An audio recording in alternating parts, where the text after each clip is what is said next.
गोनू झा व दो ठग।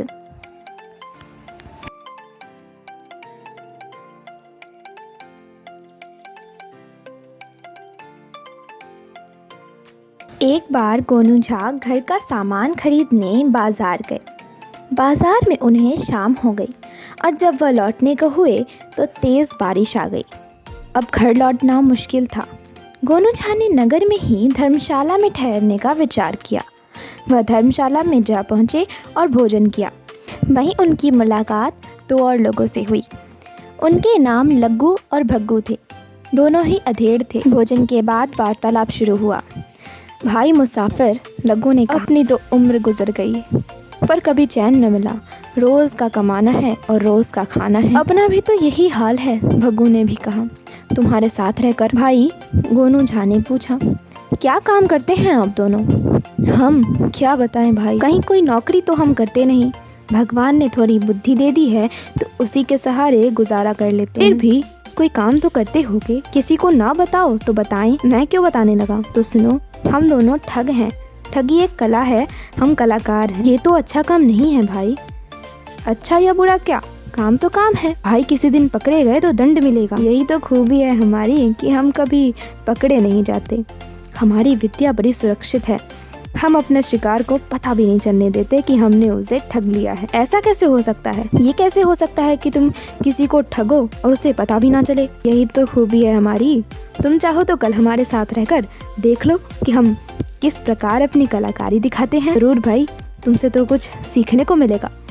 वैसे तो मैं भी अपने अक्ल से ही अपने परिवार का भरण पोषण करता हूँ। फिर तो खूब जमेगी जब आप हमारे साथ होंगे। इस प्रकार बातें करते करते तीनों सो गए। सवेरा हुआ और तीनों नित्य कर्म से फारिग हुए। चले भाई, कुछ खा पी लेते हैं, लग्गू ने कहा। चलो भाई, पंडित जी को भी दिखा देते हैं कि हम क्या चीज़ हैं, भग्गू बोला। तीनों वहाँ से चल पड़े और बाजार में पहुँचे।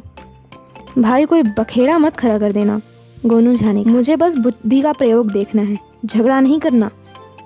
अरे चिंता क्यों करते हो, तुम देखते जाओ, लग्गू बोला। अच्छा भाई भग्गू, मैं चलता हूँ उस हलवाई के पास। जाओ भाई, तरकीब नंबर 7 लगाना। लग्गू चला गया और हलवाई के पास पहुँचा। तेरा नाम घूरन हलवाई है? वो करक कर बोला। हाँ भाई, क्या काम है? हलवाई बोला। मैं राजमहल से आया हूँ। महाराज के पास तुम्हारी शिकायत पहुंची है कि तुम अपनी मिठाई बनाने में मिलावट करते हो। ये झूठ है सरकार, हलवाई ने हाथ जोड़कर कहा। अच्छा, तुम सोयाबीन का तेल प्रयोग नहीं करते? हलवाई का चेहरा फक पड़ गया। वह कभी कभी ऐसा करता तो था। शिकायत सच्ची थी। राज दरबार चलोगे या अपनी मिठाइयों को भेजोगे? देखो, मैं भी तुम्हारी तरह नौकर हूँ, साधारण आदमी हूँ। मैं नहीं चाहता कि तुम्हारा कुछ बुरा हो। तुम्हें राय देता हूँ कि अपनी दुकान से शुद्ध मिठाइयाँ भरकर किसी के हाथ या खुद दरबार में चले जाओ। महाराज वो मिठाई खाकर देखेंगे और तुम साफ बच निकलोगे। ठीक? हलवाई खुश हो गया। युक्ति ठीक थी। सरकार, मैं किसे भेजूं? अकेला आदमी हूँ। खुद गया तो 3 दिन में लौट पाऊंगा। दुकान बंद रही, धंधे पर असर पड़ेगा। अब इसमें मैं क्या कर सकता हूँ? सरकार, आप तो उधर ही जा रहे हैं, हलवाई खुशामद करके बोला। मुझ गरीब पर दया कीजिए, मैं कुछ मिठाई बांध देता हूँ, आप ही लेकर चले जाएं। थोड़ा कष्ट तो होगा। भाई, मैं क्या बताऊँ, मेरा काम तो सूचना देना है, जो मैंने दे दी। अब तो सैनिक आएंगे, लग्गू कड़क कर बोला। सरकार, आपको मेरी दुआ मिलेगी। ठीक है, जल्दी बांध दो। याद रहे, मिठाइयों में मिलावट निकली तो फिर मैं कुछ नहीं कर पाऊँगा। बिल्कुल सरकार, मिठाइयाँ तो मैं अव्वल नंबर दूंगा। हलवाई ने तत्काल 3-4 सेर मिठाई बांध कर लग्गू को थमाई। फिर लग्गू को धन्यवाद भी दिया, जिसने बिना किसी लोभ के उसका पैसा और समय बचा दिया था। लग्गू मिठाई लेकर अपने साथी और गोनू झा के पास आ गया। चलो भाई, कहीं बैठकर मिठाई खाते हैं, लग्गू हंसकर बोला। तुमने उस हलवाई को भय दिखाकर ठगा है, इसमें बुद्धि का प्रयोग कहाँ हुआ? गोनू झा ने कहा। भाई, भय भी तो बुद्धि से ही पैदा किया। फिर तीनों ने एक जगह बैठकर वो मिठाई खाई। अब भग्गू की बारी है, लग्गू ने कहा। जा भाई, और इतनी ही मिठाई और लेकर आ। तरीका नंबर 11 तेरे लिए ठीक रहेगा। भग्गू भी गया और आधा घंटा बाद लौटा तो वह भी उतनी ही मिठाई लेकर लौटा। फिर मिठाई खाने जाने लगी। तुमने क्या किया जिससे मिठाई मिली? गोनू झा ने पूछा। मैंने वह कपड़ा कीचड़ में सानकर उस हलवाई को दिखाया कि दरबार में भेजी उसकी मिठाई कीचड़ में गिर गई है। उसने कपड़ा पहचाना और दोबारा मिठाई नए कपड़े में बांध दी और मैं ले आया। उसने पूछा नहीं कि वो आदमी कहाँ है जो पहले आया था।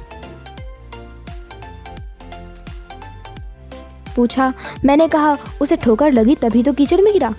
पैर में मोच आई है तब मुझे यहाँ कपड़ा देकर भेजा। भाई यहाँ थोड़ी सी बुद्धि का प्रयोग हुआ है। तो भाई ज्यादा बुद्धि का प्रयोग तुम दिखा दो, हम भी तो देखें कि बुद्धि किस प्रकार कार्य करती है। लग्गू चिढ़कर बोला। आओ मेरे साथ बाजार चलते हैं, गोनू झा ने कहा।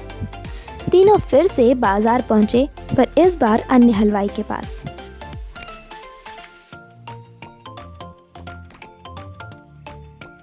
भाई सुना है तुम्हारी दुकान पर शुद्ध देसी घी की मिठाइयाँ मिलती हैं? गोनू झा ने हलवाई से पूछा। धार्मिक कार्यों में प्रयोग करने योग्य, जैसे प्रसाद हेतु? जी हाँ, आप निश्चिंत होकर मेरे यहाँ से मिठाइयाँ ले सकते हैं। आप देख ही रहे हैं कि मेरे यहाँ सफाई का कितना ध्यान रखा जाता है। एक भी मक्खी आपको नज़र नहीं आएगी। हम उतना ही लाभ कमाते हैं जिससे हमारा परिवार आराम से रह सके। हमारे यहाँ से धार्मिक कार्यों के लिए ही अधिक मिठाइयाँ बिकती हैं। हलवाई ने बताया। मैं सोच रहा हूँ कि प्रसाद के लिए क्या मिठाई लूँ। बेसन के लड्डू ले सकते हैं। ठीक, 5 किलो दे दो। हलवाई बेसन के लड्डू तौलने लगा। ठहरो ठहरो, बेसन के लड्डू छोड़ो, बूंदी के लड्डू दे दो, गोनू झा बोले। हलवाई ने बेसन के लड्डू हटाकर बूंदी के लड्डू तौलने शुरू किए। वैसे रसगुल्ले भी उत्तम प्रसाद होते हैं, वो शायद आपके पास ना हो। है क्यों नहीं जी, आप रसगुल्ला ही ले लीजिए ना। हलवाई ने लड्डू छोड़ और रसगुल्ले तौलने लगा। एक बात तो है, गोनू झा ने कहा, देवी देवताओं को जितना प्रिय शहद होता है उतनी प्रिय शहद की तरह मीठी जलेबी होती है, वो भी ताज़ी ताज़ी। पर आपके पास तो ताज़ी नहीं होगी ना। अभी सुबह ही तो बनाई है, फिर भी आप कहें तो ताज़ी बनवा देते हैं। समय ही कितना लगेगा। अरे नहीं, क्यों कष्ट करते हैं। ऐसा ना करें कि रसगुल्ले रहने दें और यह जलेबियाँ ही तौल दें। 5 किलो ना भी हो तो भी चलेगा, क्योंकि जलेबी तो जलेबी होती है ना, घुमावदार, रसीली और अद्भुत मिठास। सो तो है, लीजिए अब जलेबी ही लीजिए, रसगुल्ले रहने दीजिए। हलवाई ने जलेबियां तौल दी तो 4 किलो हुई।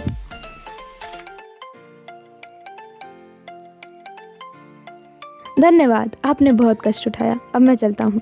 गोनू झा ने जलेबियां ली और चल दिए। भाई आप पैसे देना भूल गए हैं शायद, हलवाई ने हंसकर कहा। पैसे? पैसे किस चीज़ के भाई? गोनू झा बोले। जलेबियों के जो आप लेकर जा रहे हैं।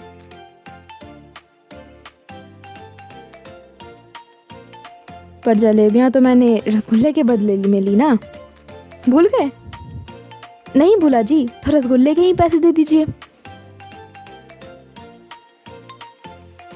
अब फिर भूल रहे हैं, रसगुल्ले बूंदी के लड्डू के बदले में थे ना। ये भी ठीक है। हलवाई अपना सिर खुजलाने लगा। और बूंदी के लड्डू आपने बेसन के लड्डू के बदले लिए।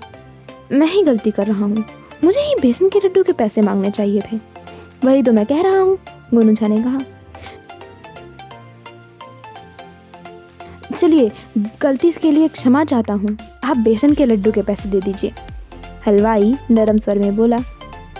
आप भी कमाल करते हैं, मैंने बेसन के लड्डू लिए ही कहाँ हैं, वो तो आपके सामने ज्यों के त्यों तौले हुए रखे हैं, उनके पैसे क्यों? ये भी ठीक है, हलवाई ने बेसन के लड्डू सामने रखे देखे। जो चीज़ आपने ली ही नहीं उसकी कीमत क्यों देंगे? मुझसे ही कहीं भूल हो रही है, आप जाइए। धन्यवाद। गोनू झा जलेबी लेकर चल पड़े। लग्गू और भग्गू उनके साथ थे। उन्हें मानना पड़ा कि बुद्धि से किया कार्य अद्भुत होता है। वे हैरान थे कि गोनू झा ने किस प्रकार वाक जाल में हलवाई को फंसा दिया था। तीनों शहर से बाहर एक पेड़ के नीचे बैठ गए। मान गए गुरु, तुमने कमाल कर दिया, अब जलेबी खिलाओ, लग्गू बोला। गोनू झा ने सेर भर जलेबी निकाल कर रख दी। तीनों ने खाई। अब ज़रा आराम कर लेते हैं, थक गए हैं, पेट भी बहुत भर गया है, अब बाकी जलेबियाँ आराम के बाद खाएंगे, गोनू झा बोले। बिल्कुल ठीक, धूप भी तो हो रही है, पेड़ की शीतल छाया है और कैसी लुभावनी हवा चल रही है, अच्छी नींद आएगी। भग्गू ने अपने पेट पर हाथ फिराया और लेट गया। गोनू झा भी लेट गए और लग्गू भी। शीघ्र ही तीनों की आंखें बंद हो गई। हवा ही इतनी अच्छी बह रही थी, परंतु भैया गोनू झा नहीं सो रहे थे। वह थोड़ी देर बाद उठ बैठे। उन्होंने लग्गू और भग्गू को सोते हुए देखा तो जलेबियां खाना शुरू कर दिया। सारी जलेबी खाने के बाद पेट पर हाथ फिराया और सो गए। 3-4 घंटे बाद तीनों जागे। भाई वाह, आज का दिन अच्छा रहा, लग्गू अंगड़ाई लेकर बोला। मिठाई खाकर मज़ा आ गया और नींद कितनी शानदार आई। सपना भी तो देखो क्या मज़ेदार था। परियों का नाच देखा मैंने। अरे मुझसे पूछो, भग्गू भी बोला। मैं तो किसी राज दरबार में राजा बना सिंहासन पर बैठा था। सब लोग मेरी जय जयकार कर रहे थे। आँख खुलते ही सब गायब हो गया। मेरे तो प्राण जाते जाते बचे हैं, गोनू झा ने कहा। एक भयानक राक्षस ने तो मुझे खा ही लिया था। वो तो भला करे जो हमने मिठाई खाई थी। अरे क्या हुआ, ज़रा बताओ तो।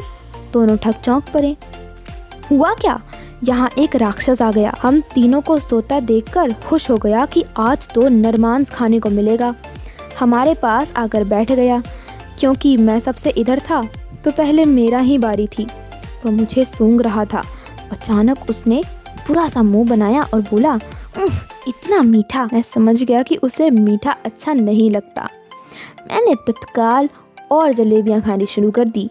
मुझे जलेबी खाता देखकर वह नाक पर हाथ रख कर भागा और जब मैंने सारी जलेबियां खा ली तो वो गायब ही हो गया।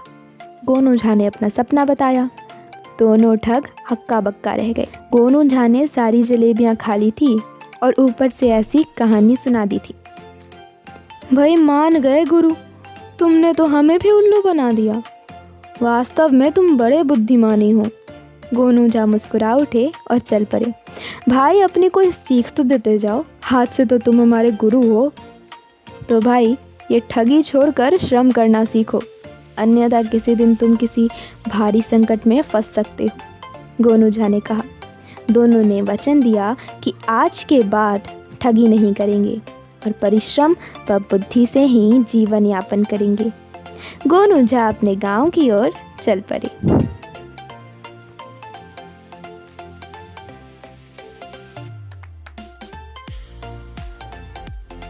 दोस्तों, आपको ये कहानी कैसी लगी?